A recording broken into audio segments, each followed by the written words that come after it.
Somebody's here taking your calls at 270-9933. We're going indoors this time, obviously. It is houseplants, but I was attracted by the wonderful foliage of the Calathea is a really cool plant with the two-tone green, and then this Cryptanthus is really attractive.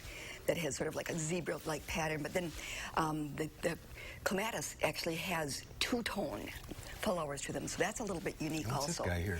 This is myrtle, and there is one teeny little flower on here, but this plant is very, very old, and if you crush the leaves, there's a wonderful scent that's given off. Something different? Yeah. All right, let's get to the phones. We'll start with Lenore in Reedsburg. Hi, Lenore. Hi. Hi, what's your question? It is about my Christmas cactus. It's healthy. It's nice and green, and the petals are great. But it hasn't bloomed in over a year, and I don't know why. Well, usually mine only flowers once a year. I have heard other people say that they actually have several sequences of bloom, but typically mine is going to be starting to set buds. My daughter already has set buds, but she has a south window. So depending upon where you grow it, and I always move it outside during the summer and then back in before danger of frost. And this year it was a little bit early, so that helps to stimulate the flowering. Sunny window. That would be great. Okay. Well, yeah. Well, I have like a north and the north and the east window. Okay, east would be better. Which one? East. Okay. Thanks Thank you so much. All right. Thanks for calling. Let's go to Dennis in Fitchburg. Hi, Dennis. Hi. How you doing? Good. Thanks for taking my call. You're welcome. What's your question? So my question today is, we bought some Delphiniums at the end of the season, and we haven't got them in the ground yet. Okay. I'm thinking I could get them in tomorrow or today, but where's the best place? Should we keep them in a place that's sheltered from the wind or just out in the open? Well, that Delphinium, it's been inside in a warm location to this point. It is. It's going to be sort of a shock for that little plant. Well, the best thing is to get it in the ground, and the cold temperature at night is going to freeze off the top. But what you're relying on is that the roots are going to hopefully survive till next spring. I would plant it, and then I would mulch it with about an inch, no more than 2 inches of wood mulch to keep that soil. See, that's. This is not the best time to be planting those Delphiniums. I'm not real hopeful, but get them in the ground and mulch them and just hope for the best. All right.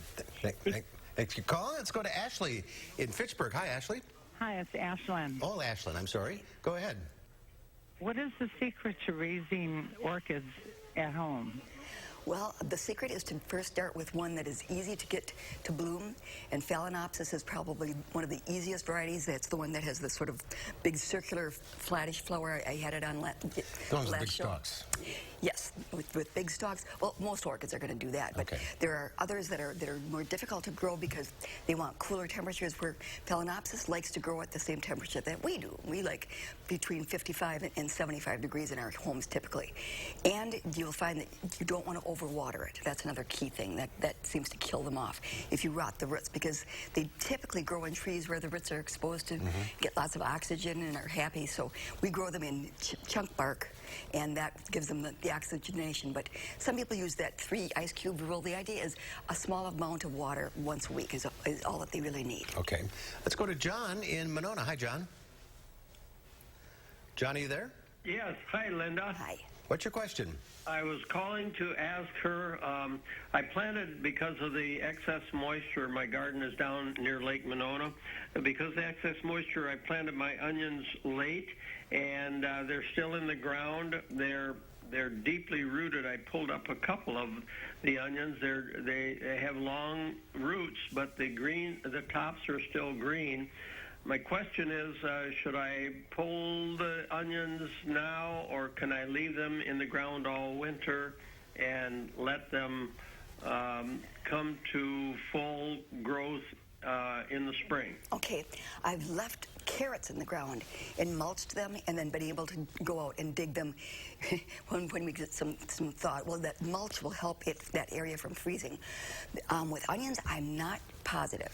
I could do some checking and then talk about it. Well, I'm not on next week, but maybe I can mention it to Lisa, or I'll talk about it 2 weeks from now. Okay. Onions. All right. Onions. We're out of time. If you're on the line, stay there. Linda will talk to you off the air. We'll see you in 2 weeks.